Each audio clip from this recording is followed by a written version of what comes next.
Hello everybody, welcome to the Garage of Chop and Brew. Chip Walton here with DonO with a flight of beers from Scotty's Bierwerks in Cape Coral, Florida. What's so special about Scotty's Bierwerks in Cape Coral, Florida? It's my parents' favorite brewery. Stan and Lori, Stan the Man Haskins brought a mixed collection of beer up from Cape Coral when they came visiting to the upper Midwest last month, June.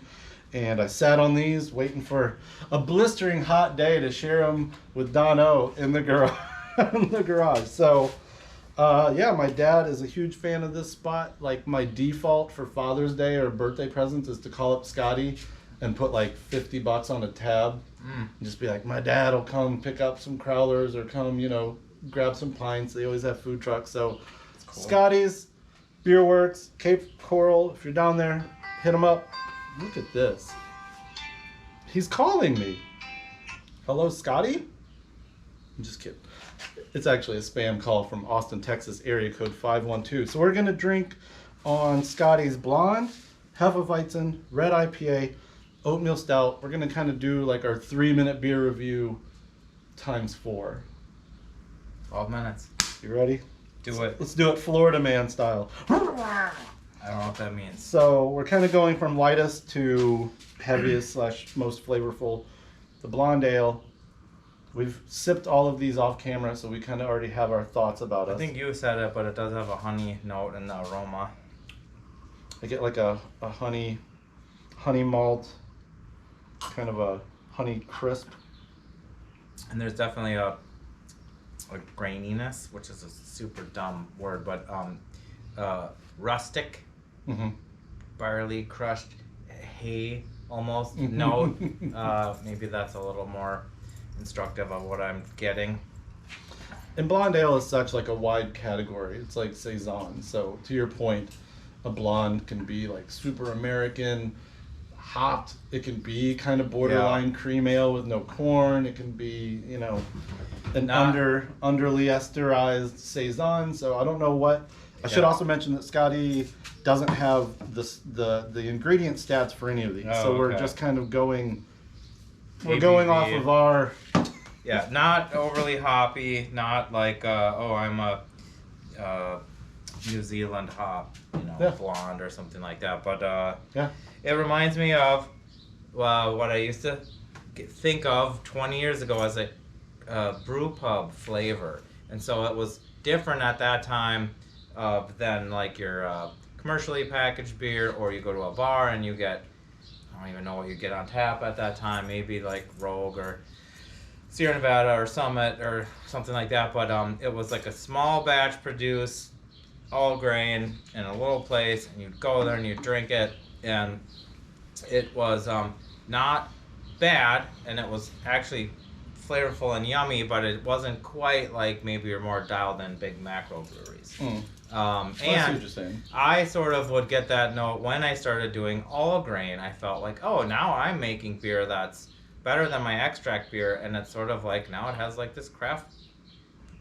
brew pub kind of flavor. Maybe it's, without knowing, again, we're going to go out on limbs many times over these 4 beers, but maybe it's specialty malts. Maybe it's just like brew pubs kind of playing with a plethora of specialty malts, whereas like bigger brewers probably like make it more about 3 or 4 malts. Granted, by the color, you wouldn't think there's much else in here besides whatever the base malt. Yeah, it's almost like a mineraliness too. The hops, I would guess here, I couldn't guess the variety, but they're a little earthy. They might be Englishy. It definitely doesn't come off. Like, I had a beer last night, a Session Gold, that was like definitely American hop though. It was like Session IPA. Whereas this seems like it might be like some Willamette, something that's got a little heritage from like Hallertau or something easy drinking. Don't know. Yeah, not like a Cascade or something like that. You wouldn't think. No, it's decent. Blonde ale. Moving to the Hefeweizen. This is my mother's favorite beer. I hear about this beer a lot when they either go in person or when they grab crowlers to kind of go. It has a hef aroma. I don't know if that's more banana, more clove, more yeast itself. Yeah, we've been talking a lot about hefs in the last couple of weeks. of the ones that we've had, professional and our own.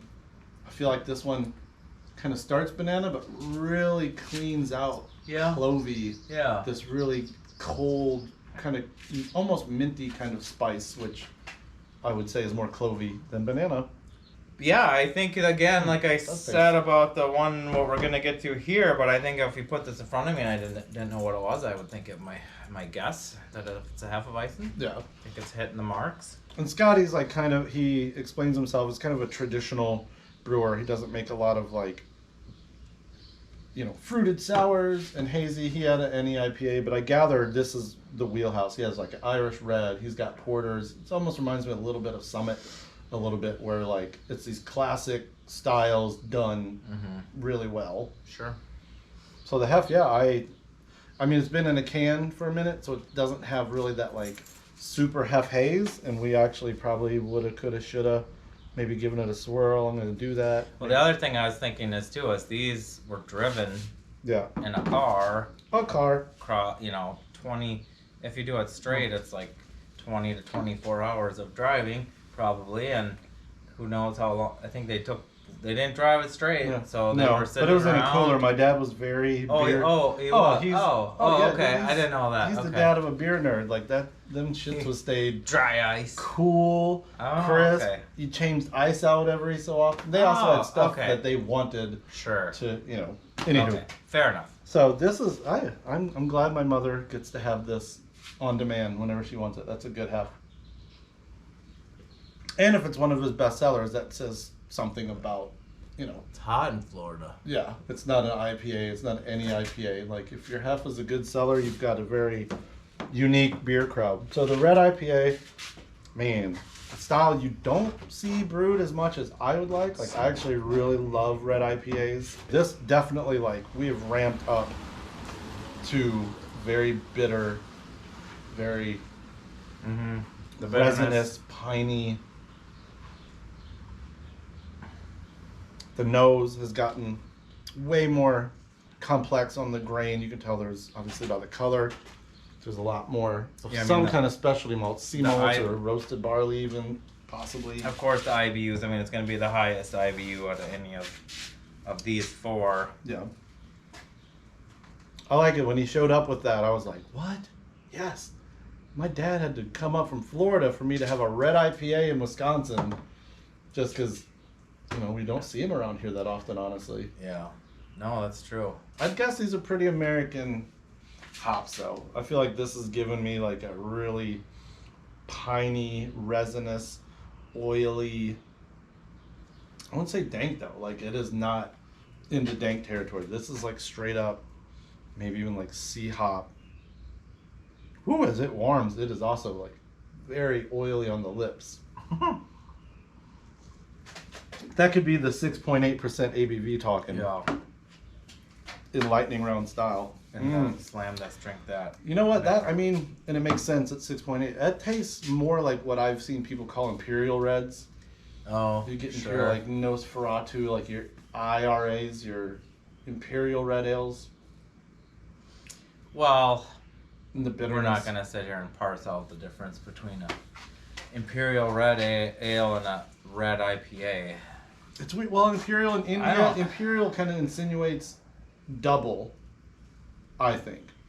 You either say double IPA or Imperial, whatever. I don't even really know. I don't even really know like an Imperial Red Ale. I don't know if I've ever really had that. An Imperial Red Ale would be essentially a double red IPA, now that I say it out loud. The Imperial and the double both insinuate the I, so it's either double India, Imperial. So...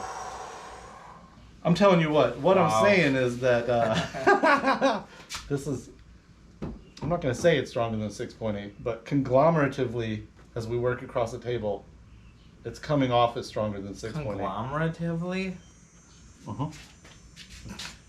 So our last beer is the Oatmeal Stout, 6%.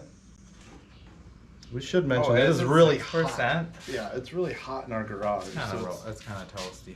This one, maybe, the blonde is hard to peg, kind of like the red IPA, but I would say like the Oatmeal Stout and the Hefeweizen are the closest to what you think of as an example of that style. But then again, those other two are sort of harder to pin down.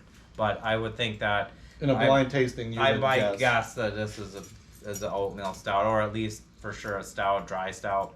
It's kind of dry. Some years ago, I kind of realized that oatmeal stout doesn't mean it's going to be sweet, certainly, and it doesn't mean it's going to be like slick or oily.